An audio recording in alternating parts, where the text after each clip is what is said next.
Our channel. आज हम इस पार्ट में sector of Indian economy chapter जो है उसको खत्म करेंगे। सो गाइस, अब हम पढ़ रहे हैं how to create more employment. So guys, हम इस प्रॉब्लम को टैकल कर सकते हैं, यानी कि जो कौन सी प्रॉब्लम, अनएम्प्लॉयमेंट की जो प्रॉब्लम है उसको टैकल कर सकते हैं और मोर एम्प्लॉयमेंट बढ़ा सकते हैं। कैसे? पहले तो आइडेंटिफाई करो, उसके बाद कहाँ कहाँ अनएम्प्लॉयमेंट है, कौन कौन से सेक्टर में अनएम्प्लॉयमेंट है। उसके बाद क्या करो, उसे इंडस्ट्रीज को लोकेट करो। इंडस्ट्रीज को लोकेट करने के बाद उसे प्रमोट करो, यानी कि उसे बढ़ाओ ताकि लोगों तक पहुंचे कि यहाँ पे भी काम है अवेलेबल। उसके बाद इसके बाद क्या होगा, जो लार्ज नंबर ऑफ पीपल है ना, मतलब ताकि ज्यादा से ज्यादा लोगों को काम मिल सके। क्यों? फैक्ट्री के अंदर क्या होता है, लोगों की जरूरत होती है जो कि काम करेंगे। सो गाइस, ये तो बात हो गई कि हम पहले कैसे कैसे कर सकते हैं एम्प्लॉयमेंट जनरेट। अब कहते हैं कि गवर्नमेंट ने कौन कौन से स्टेप लिए। गवर्नमेंट ने ना बहुत सारी स्कीमें बनाई है एम्प्लॉयमेंट को लेके। तो गाइस, इस वाले टॉपिक में हम सिर्फ किसके बात करेंगे, मनरेगा। मनरेगा यानी कि Mahatma Gandhi rural employment guarantee act. Guys, इसके नाम में ही पता चल रहा है कि ये स्कीम किसके लिए बनी है, यानी कि रूरल यानी कि ग्रामीण क्षेत्र के लिए बनी है। और इस स्कीम के अंदर ये है कि ये 100 दिन का एम्प्लॉयमेंट प्रोवाइड कराएगी, किसको? अनएम्प्लॉयड लोगों को। और अगर गवर्नमेंट है इस स्कीम को फुलफिल नहीं करा पाती तो क्या होता है, गवर्नमेंट को अनएम्प्लॉयमेंट अलाउंस देना चाहिए, यानी कि उनको जो पैसे है, बेरोजगारी के पैसे या फिर जिसके पास काम नहीं होते, जैसे हम डोनेट कर देते ना, तो वैसे ही लोग गवर्नमेंट को अनएम्प्लॉयमेंट अलाउंस देना चाहिए जो अनएम्प्लॉयड, जिन्हें काम नहीं मिल पा रहा है इस स्कीम के वजह से। सो गाइस, गवर्नमेंट ये प्लानिंग कमीशन यानी कि नीति आयोग, उसका एक सर्वे आया था कि वो दावा करती है कि 20 लाख एम्प्लॉयमेंट अवेलेबल है सिर्फ एजुकेशन सेक्टर के अंदर, यानी कि सिर्फ एजुकेशन सेक्टर के अंदर ही 20 लाख एम्प्लॉयमेंट अवेलेबल है। और एक और आया था कि अगर इंडिया का टूरिज्म बढ़ेगा तो वो प्लानिंग कमीशन ये कह रही है कि हम उसमें एडिशनल 5 लाख एम्प्लॉयमेंट प्रोवाइड करवा सकते हैं। सो गाइज, ये तो बात हो गई है जो हमने डिस्कस करा ऊपर, ये सारी स्कीमों के कि एम्प्लॉयमेंट कैसे बढ़ सकती है, गवर्नमेंट ने क्या क्या स्टेप लिए। सो गाइज, हमें ये रियलाइज करना चाहिए कि जो ऊपर जो सारे सजेशन है ना, ये जो हमने बताए, ये सारे जो पढ़े भी है, उसको डिस्कस मतलब उसको अवेल करने के या फिर लागू होने के लिए या फिर इम्प्लीमेंट होने के लिए लॉन्ग टाइम लगता है, यानी कि बहुत लंबा समय लगता है। क्यों?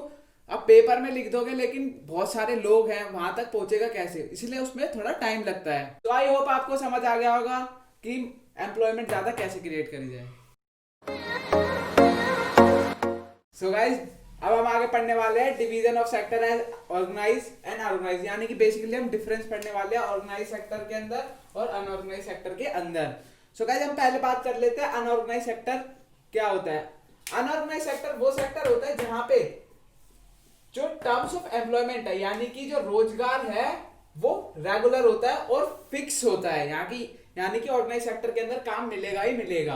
और जो ये ऑर्गेनाइज सेक्टर है ना, वो गवर्नमेंट के सारे रूल्स एंड रेगुलेशन फॉलो करता है। यहाँ पे एक सिस्टमैटिक वर्क होता है और यहाँ पे एक मतलब फिक्स अमाउंट ऑफ सैलरी या फिर कह सकते मिलती है।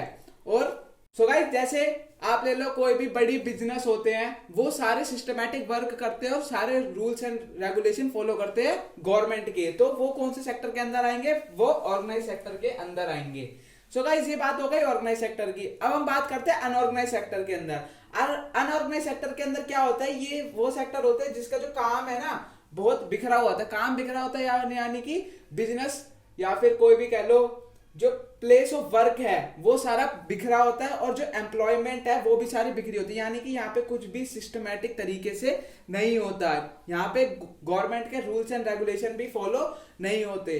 और यहाँ पे एक चीज होती है कि यहाँ पे जो जॉब सिक्योरिटी है ना वो नहीं होती यहाँ पे, और ये गवर्नमेंट के कंट्रोल से बाहर भी होता है। जैसे आप ले लो कि जो कंस्ट्रक्शन होती है कोई भी घर की या फिर कोई भी उस कंपनी की, तो वहां पे जो लोग होते हैं वो सारे अपना ही वेजेस चार्ज करते हैं, यानी कि जो गवर्नमेंट के रूल्स एंड रेगुलेशन के अकॉर्डिंग जो चार्ज है कि यहाँ पे गवर्नमेंट ने इतने वेजेस सेट कर रखे हैं, वो सेट नहीं होते और वो अपने मन मर्जी से चार्ज करते हैं।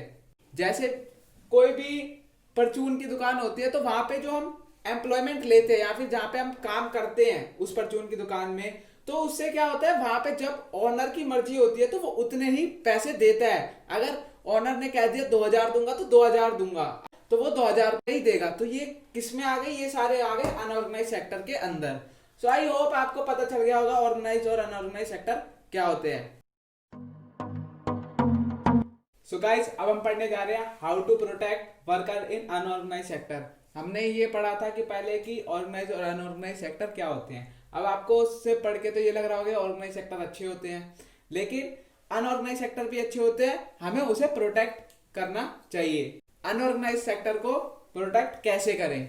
सो गाइस, ऑर्गेनाइज सेक्टर के अंदर जो जॉब्स हैं वो मोस्ट सॉर्टेड तरीके के बाद मिलते हैं, यानी कि बहुत इन्वेस्टिगेशन करने के बाद। यानी कि जैसे आप कोई भी इंटरव्यू वगैरह देने जाते हो या फिर कहीं भी जॉब के लिए अप्लाई करने जाते हो, तो वो मोस्ट सॉर्टेड तरीके से मिलते हैं। यानी कि आपका बैकग्राउंड देखा जाता है, आप कहाँ से आए हो, कहाँ से बिलोंग करते हो, किसने आपको रेफरेंस दिए इस जॉब के बारे में, आपका एजुकेशन लेवल देखा जाता है। तो ये सब इन्वेस्टिगेशन करने के बाद, बहुत स्ट्रिक्ट इन्वेस्टिगेशन करने के बाद आपको एक ऑर्गेनाइज सेक्टर में जॉब ऑफर करी जाती है।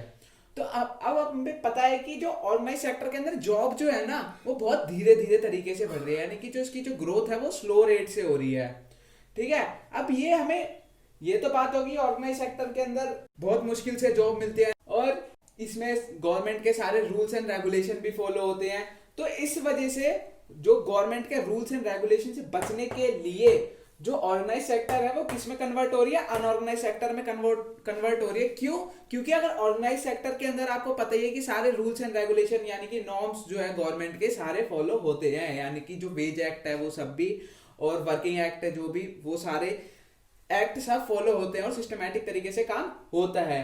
और अगर हम सिस्टमैटिक तरीके से काम कर रहे हैं तो उसमें एक चीज तो होती है कि भाई जो कमा रहे हो उसका टैक्स तो देना पड़ेगा।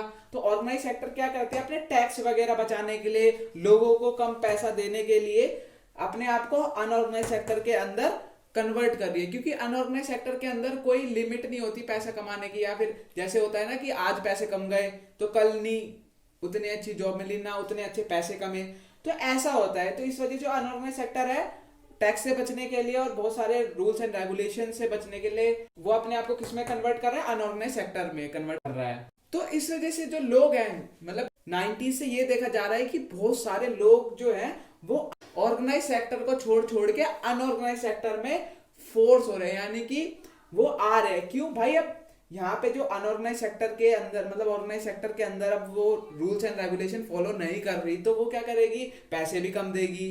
तो इस वजह से जो लोग हैं वो क्या करते हैं, यार पैसे भी कम मिल रहे हैं, अपनी लाइफस्टाइल मैं नहीं कर पा रहा, क्योंकि भाई एक चीज की हैबिट लग जाती है तो उसे छोड़ने पे बहुत मुश्किल होती है।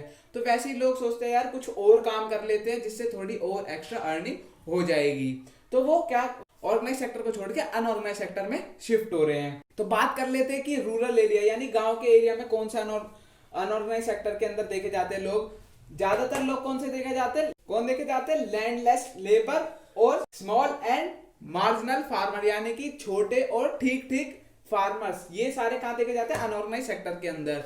क्यों? क्योंकि जो एग्रीकल्चर है वो तो अपने आप से खुद से करते हैं ना, तो उसमें कोई गवर्नमेंट के रूल्स एंड रेगुलेशन फॉलो नहीं होते। हालांकि जो क्रॉप्स कटने के बाद जो बाकी जो सारे स्टेप्स हैं वो सब गवर्नमेंट के अंडर होते हैं, लेकिन जो जो वो कल्टीवेशन करते हैं वो तो अपने तरीके से करते हैं ना, तो वो इस वजह से अनऑर्गेनाइज सेक्टर के अंदर आता है। तो ये तो बात हो गई कि रूरल एरिया की। अब हम बात करते हैं अर्बन एरिया की। अर्बन एरिया के अंदर कौन कौन देखे जाता है, अर्बन एरिया के अंदर स्मॉल स्केल इंडस्ट्री देखी जाती है जो ज्यादा फेमस नहीं होती। तो वो क्या करती है, अपने आप को सिंपल गवर्नमेंट के रूल्स एंड रेगुलेशन से बचाती है। क्यों भाई, अगर जो स्मॉल इंडस्ट्री है पहले ही कम कमाती है और अगर वो टैक्स भी देगी तो उसका पैसा भी बहुत आधा हो जाएगा, तो उसे प्रॉफिट भी एक तरीके से कम ही होगा।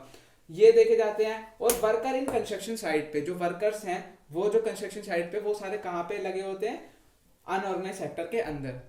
सो हमने ये देखा कि दोनों जो एरिया यानी कि अर्बन और रूरल यानी कि क्षेत्र और ग्रामीण क्षेत्र जो दोनों हैं, उन दोनों में अनऑर्गेनाइज सेक्टर है।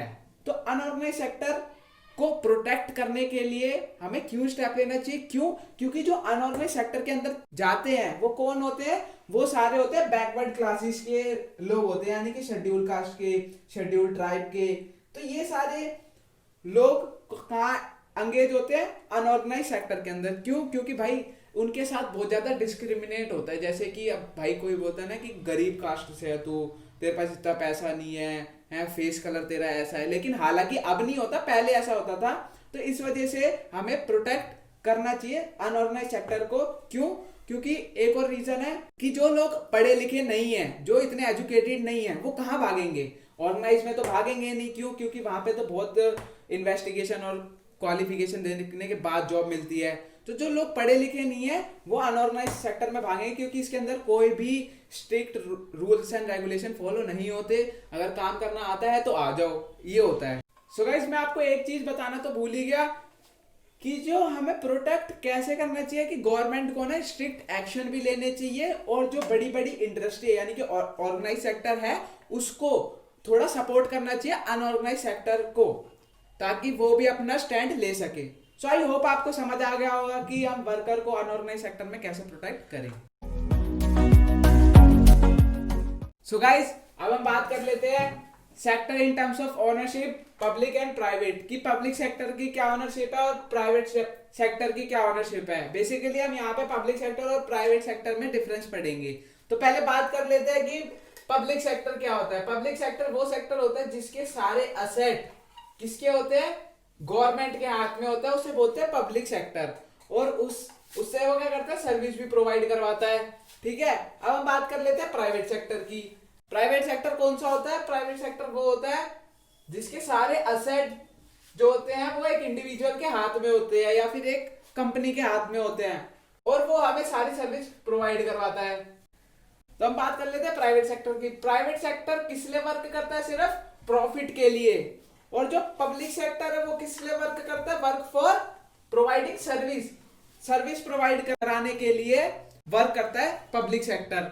अब दोबारा से पब्लिक सेक्टर, अब चलो हमको वो तो प्रॉफिट के मामले में कर रहा है, और वो सर्विस जो पब्लिक सेक्टर है यानी कि गवर्नमेंट सेक्टर है वो हमें सर्विस प्रोवाइड करवा रहा है। तो सर्विस प्रोवाइड करा रहा है तो हम उसको पैसा तो लगेगा ही।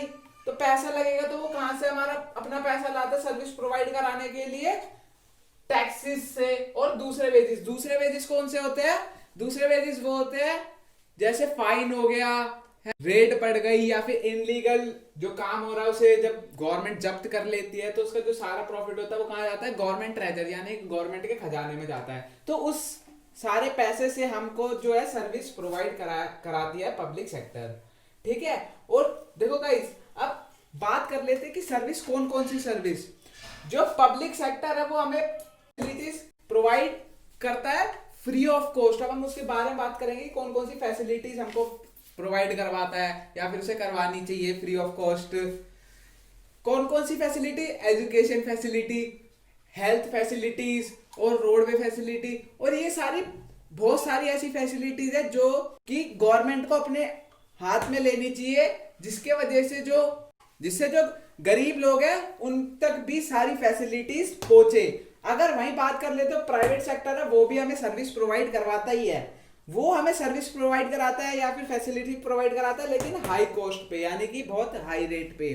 जैसे कि अगर आप एग्जांपल ले लो गवर्नमेंट स्कूल और प्राइवेट स्कूल का। गवर्नमेंट स्कूल में क्या होता है? वो हमें एजुकेशन प्रोवाइड कराता है विद फ्री ऑफ कॉस्ट, यानी कि नाम मात्र, मतलब कि कह लो फ्री में ही कह लो, क्योंकि जो फीस होती है गवर्नमेंट स्कूल की कितनी होती है? महीने की 20 रुपए या फिर 120 रुपए ऐसे लगा लो। और अगर हम वही बात कर लेते हैं प्राइवेट स्कूल की, तो प्राइवेट स्कूल क्या करता है? हैवी चार्ज करता है एडमिशन के लिए, और उसकी मंथली फीस भी बहुत ज्यादा होती है प्राइवेट सेक्टर की। और जो मोटिव होता है ना पब्लिक सेक्टर का यानी कि गवर्नमेंट स्कूल का, ये मोटिव होता है कि जो एजुकेशन है वो सबको मिले और कोई इलिटरेट ना रहे। तो इसके वजह से क्या होता है, जो गवर्नमेंट होती है वो मिड डे मील भी चलाती है स्कूल में, कि वहां से खाना भी प्रोवाइड करवाती है और बहुत सारी स्कॉलरशिप भी देती है। लेकिन प्राइवेट स्कूलों में ऐसा नहीं होता है ना, वहां पे कोई भी मतलब एजुकेशन प्रोवाइड कराई जाती है, लेकिन जो कैपेबल है उस स्कूल में पढ़ने के लिए सिर्फ उन्हीं को, जिसके पॉकेट अलाउ करती है उस स्कूल में एडमिशन लेने के लिए, उन्हीं को सिर्फ वो एजुकेशन प्रोवाइड कराता है। और उसमें कोई भी मिड डे मील यानी कि वहां से कोई खाना वाना नहीं मिलता है। लेकिन कैसे आप कैंटीन सोच रहे होगे कि कैंटीन होती है प्राइवेट स्कूलों में, लेकिन वो फ्री ऑफ कॉस्ट होती है? नहीं, फ्री ऑफ कॉस्ट नहीं होती, वहां पे भी आपको पैसा देना पड़ता है। सो गाइस, पब्लिक सेक्टर है उसको जो सारी फैसिलिटीज है ना, नेसेसरी फैसिलिटीज है, वो सारी अपने अंडर कर लेनी चाहिए। और ह्यूमन डेवलपमेंट एक्सपेक्ट पे भी उसे ज्यादा फोकस देना चाहिए। और क्या कहते हैं उसको, पुअरेस्ट ऑफ पुअर यानी कि गरीब से भी गरीब या फिर गरीब लोगों पे भी ज्यादा ध्यान देना चाहिए ताकि वो भी एक अच्छी लाइफस्टाइल जी सके। सो आई होप आपको समझ आ गया होगा कि पब्लिक सेक्टर क्या होता है, प्राइवेट सेक्टर क्या होता है। सो गाइज आपको ये पूरा चैप्टर समझ आ गया होगा। Have a nice day.